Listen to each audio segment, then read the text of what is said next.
Welcome back, everybody, to Pick and Roll. This is your NBA discussion and betting show on the Board NBA YouTube channel, which is the NBA content division of the Hammer Betting Network, or the Twitter account at the Board NBA. Make sure you are subscribed to the Board NBA on YouTube, and make sure you've dropped a like if you're currently watching there on Twitter. Make sure you do give us a follow. Even if you're watching on YouTube, go over to Twitter so you're updated on everything regarding the show, from changes in schedule, etc. If you are watching on Twitter, we appreciate it if you did come over to the YouTube channel and subscribe, because get involved with the chat. Leave some comments here. We can interact with them in real time, and that just adds on a little bit extra to the show. You could also be watching this in podcast form. You ever missed a live show or don't want to watch the video, or you just want to make it part of your commute or something like that? Any podcast platform that you like, you can listen rather, to Pick and Roll over there and still get the discussion and the picks. And a lot of discussion for today, and it's a smaller slate, but we still have 2 official picks for you guys coming on the way. And the first part of the discussion, something that Pips wanted to highlight as we get into the show here, is yesterday, the Indiana Pacers, who continue to impress, beat the Golden State Warriors, who have taken a big turn for the better, as we discussed a little bit yesterday. And a big reason why the Indiana Pacers did win that game was because recent 32nd overall pick, and actually Canadian point guard Andrew Nembhard absolutely balled out. 31 points, something like 11 rebounds, 8 assists. Let me just confirm that a second here. A near triple-double there. He was sensational for this Indiana Pacers team. Yeah, 31, 13, and 8 on 13 for 21 shooting. You seem to have your eye on this game, and Nembhard, who's looked good this season, was obviously exceptional yesterday. Yeah, he was amazing.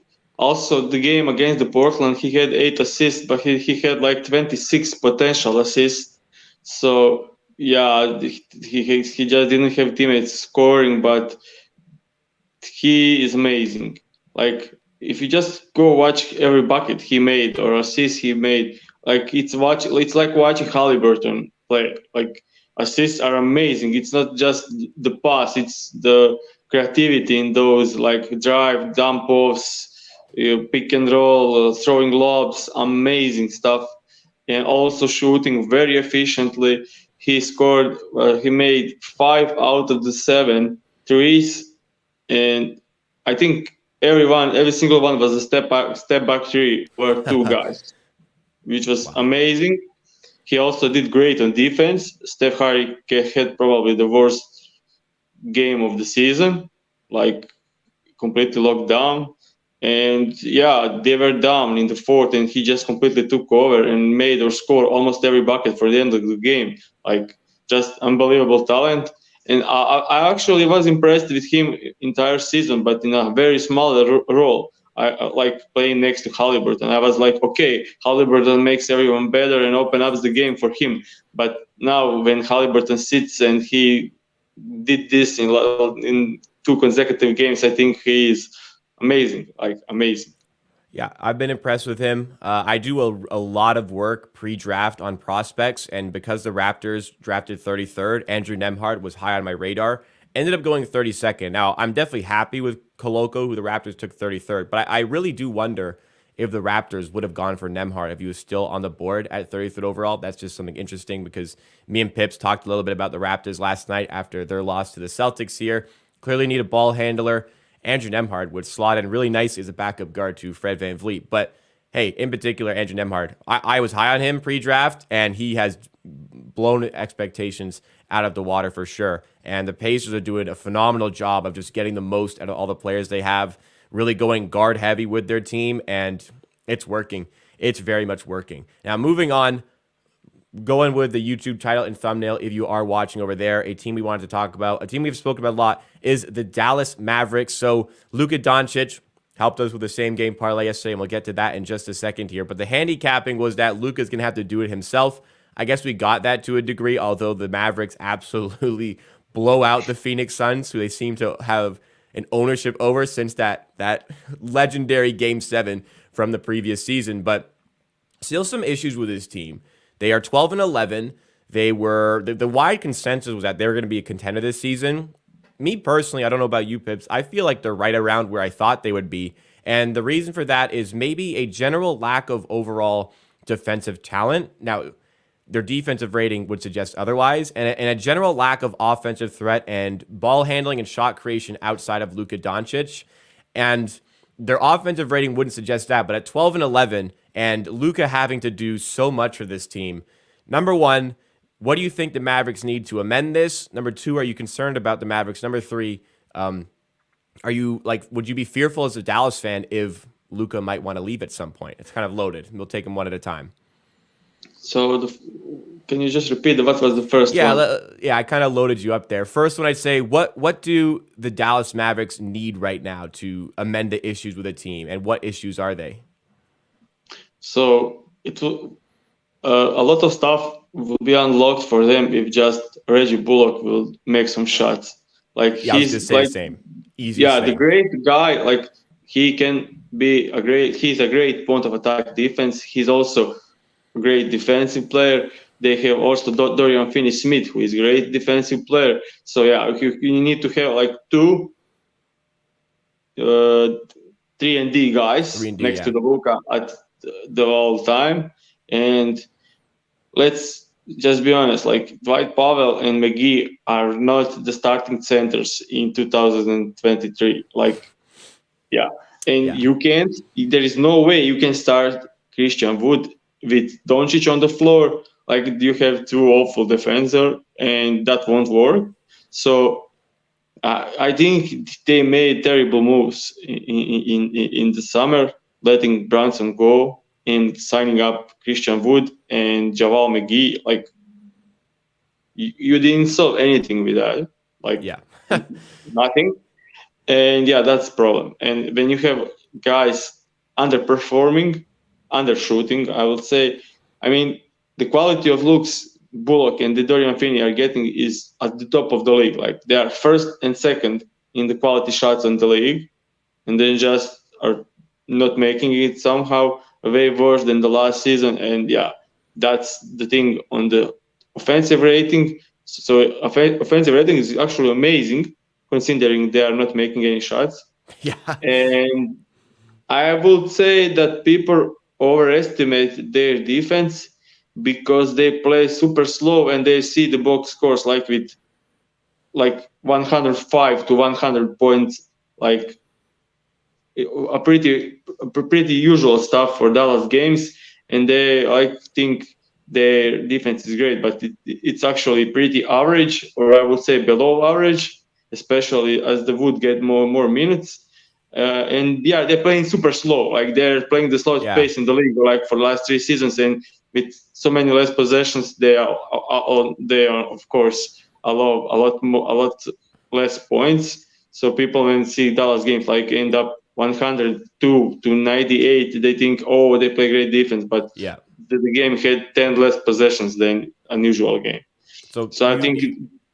Yeah, please finish. So yeah, I don't think their defense is great. I don't think their defense is like pretty average. And so yeah, if with that defense, they need to have like top 5 or top 7, 8 offense. And Luka can do it for some stretch, but I don't think he can do it throughout the entire season because he will be burned out, and when the playoffs comes, he won't be able to do anything. Yeah, you echo a lot of the points that I would have had. The main one is that if Bullock's hitting shots, then this team looks completely differently, as maybe small as that seems. But biggest thing is you lose Brunson, a key ball handler, like the guy who actually takes some relief off of Doncic in the ball handling department, and you literally don't replace him. Dinwiddie in this much more primary starting role isn't the same player that he was last season. Last season, I mean, the way he was playing, it kind of seemed like he was playing a little bit above, punching a little bit above his weight there. So, Dallas, overall this season, how do you expect them to finish? I think they're like a higher play-in team. I can't see them being further up than that unless they make some drastic moves. And on top of that, if that's the case, does Luka start to get frustrated with the way the Dallas Mavericks are building around him? Yeah, I think that's a huge possibility, especially when like some random dude who follows NBA can understand mistakes they did. So I think, yeah, Luka will get frustrated, especially when he keep getting these 40 points, 10 assists games, and they keep losing. yeah, I think the frustration will be rising. Luka is actually a guy that his nerves are always up. He is not a calm guy. No, he wears his emotions on his chest. Like, he's very open about things. So if he starts to get frustrated, Mark Cuban, Dallas Mavericks in general, we'll definitely know about it. You're talking about his 40 points, 10 assists games. Well, we didn't have that yesterday. We had a same game parlay. Go into our recap on yesterday's plays. We go 2-0, so good stuff over there. First same game parlay was an over on Doncic points, no sweat, and an under on his assists, which cashes as the Mavericks dismantled the Suns, as I just mentioned here. But overall, that game, did it go as expected, would you say, for Doncic? Yeah, pretty expected. I just didn't expect. He had 8 assists, and 7 assists were to a 3-point shots. So it was just a shooting variant. Like he had 12 potential assists, and 11 were to the threes. So they shot 7 from 11 from threes. He assisted. So yeah, that's way above And expectations. still went So under. yeah, so we still won. So good spot there. Second spot was Clint Capella against the Thunder. I didn't quite follow this one, but he went over on his points and over on rebounds. You talked about just how easy it'd be for him to get rebounds against the Thunder. Was that the case here? Yeah, not that easy. I mean, he did end up with 16 rebounds, but he had six rebounds in the last 4 minutes of the game. But yeah, first half when he was on the floor, Oklahoma City Thunder just keep making shot after shot after shot, and he didn't have any rebounds to get. Like when they were just crazy shooting, and I think they scored like 120 points in slow paced game. Like I didn't expect them to shoot like that against the Hawks. So yeah, he didn't have much rebounding opportunities, but he gets a lot of them on the offensive end of the floor, or getting putbacks and out of the Hawks misses. So yeah, he did cover it. When you look at the score, like 16 rebounds and 14 points, it looks pretty easy, but wasn't that easy. Okay, so still a winner, 2-0 on the night. We're going to look for more a little bit later here. I'm just kind of laughing in the chat here. 2 same-game parlays win on the show, which was great. But if you guys don't follow Pips on Twitter, at PipsNBA, just look at if you see the name here, if you're watching, at PipsNBA. The chatters, loving the same-game parlays you've been giving out on your Twitter as well. So if you're not following Pips on Twitter, he gives out picks in the shows, but sometimes he finds a good same-game parlay during the day. I think you said you won 6 of your last 7. One of them was a winner on the Raptors Celtics game yesterday. Somebody calls you Pips GP, or Pip SGP. So I love that one. So make sure you follow him. But we're going to move on now into the Thrive Fantasy segment as we normally do. And today is a very special day to get involved with Thrive Fantasy, because if you get involved with Thrive Fantasy today, you are going to be going up against me and Pips. We're going to have a combined picks for this current contest on Thrive Fantasy. So looking at the contest here, your $20 NBA Tuesday. It is a smaller slate, but $2,000 in total prize available, $500 going to the number 1 player here, down to 24th place. You can get in line for part of this prize. 10 players to pick from. You only have to make 5 picks. Again, me and Pips are going to go in combined with our selections for this one. You guys can come in and play against us, some of the Hammer creators here. Thrive Fantasy, daily fantasy sports and esports app for player props.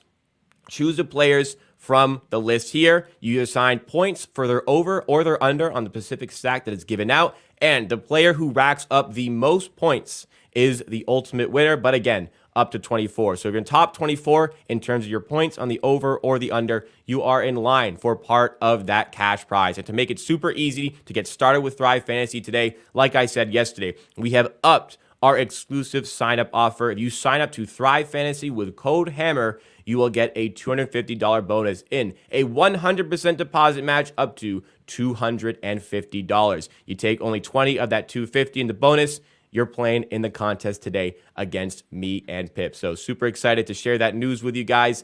And as always, we are going to go to Pips. Even though you're playing against us, we still want everybody to eat here. We want to help you guys out a little bit here. we want to provide you guys with Pips' best 2 picks. You only have to make 3 more after that. We'll free roll you a little bit, but let's see how many of the viewers here and us can land in the top 24. So, Pips, share with us your insight on your favorite 2 plays. So my favorite 2 plays for this would be Darius Garland over 6.5 assists. They're playing the Lakers high pace. The Lakers allow a lot of assists. I think this is a great spot. The last game, I think he had 7 against the Lakers, and that was like on a ton of potential assists. Like I think he had 7 on 20 and or something a potential assist. So I think he will cover this line pretty easily. And yeah, that's it for that play. Very simple.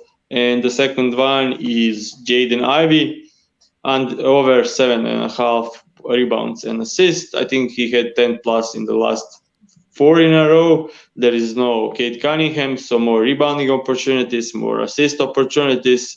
And yeah, I think this line should be at least at 8.5.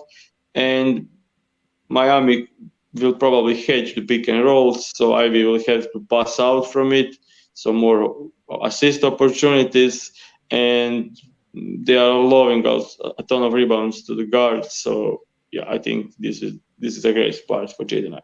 Makes complete sense. I mean, I'm riding with you on these ones. We'll see if you guys are as well. It's super easy to find all of these contests. By the way, go to the Thrive Fantasy main page after signing up with code HAMMER. Go to NBA Amino's already at the top there. Enter the contest. 10 players available. We're going to go with Garland on his over on assists and Ivy on his over on rebounds plus assists. We'll get 80 points for Garland, 85 for Ivy. Hopefully those win. 3 more picks to make. And again, rack up the points to finish in the top 24 here to get in line for that cash prize. But always shoot for that number 1. With that, guys, we are going to move now into the official pick segment of the Pick and Roll show for today. So 2 winners yesterday. Looking for 2 more winners for today here. And you guys were loving the same game parlays. We're going to go to 1 same game parlay and 1 straight play. But the first one, we love Luka Doncic, so we're going to go back to him. Let's hear the first pick. So the first pick is same game parlay of Dallas. Guys, very well correlated. Doncic over 6.5 assists and Tim Hardaway Jr. over 12.5 points, which is minus 120 at BetMGM. So as we could see in the game, the Dallas played Denver twice this season, and there was no Jokic, but they did trap him, double team him, blitz him, hedge him. They throw like 10 different covers on Luka, and he ended up with 11 and 8 assists.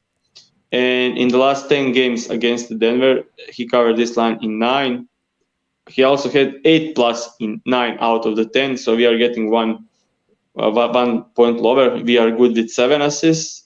And the second part is like if they trap him, if they double team him, that will open up a lot of space for Tim Hardaway Jr., who is shooting the lights out. Like the last 4 games, he made like, I don't know, like 24 threes, like amazing. Like he's shooting 50% from threes on like 12 attempts a game average.